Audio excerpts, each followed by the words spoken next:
If you're a web developer or if you want to go ahead and develop web or getting started with web development, then you can see that web dev mode is an option right here.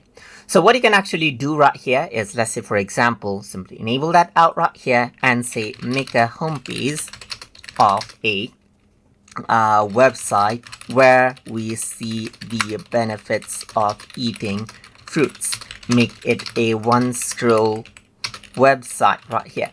So just giving it this prompt right here. So let's just go ahead and say this. And once you do that, over here on the left hand side, you can actually see that it goes ahead and then starts making the website right here. So you can see that it actually goes ahead and then imports out React right here, just like this.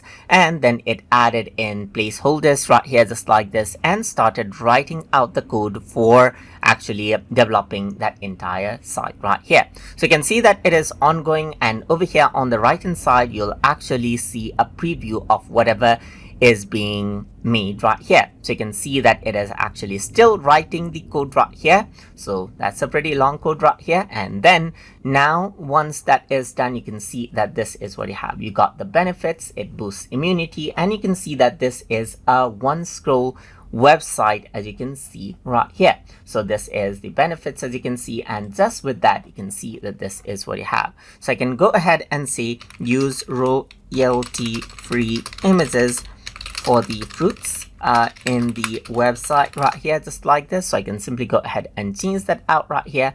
And then what happens is that it rewrites out the code right here, just like this, as you can see right here, just like this. So now you can see that instead of the placeholders that we actually used right here, it actually went ahead and used real image URLs right here from pixels, as you can see right here. So it is still going ahead and typing in the code, and you can go ahead and make the changes to the code however you want using the web dev mode right here.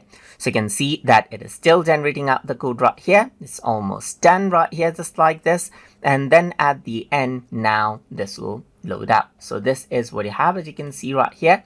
So it didn't actually load out the images, as you can see, because they seem to be invalid URLs. You can go ahead and later change them out, but this is how you can actually go ahead and then even change out. So you can even make it full screen and see the overall website, as you can see, just like this as well. So explore benefits, and you can see that this is what you have.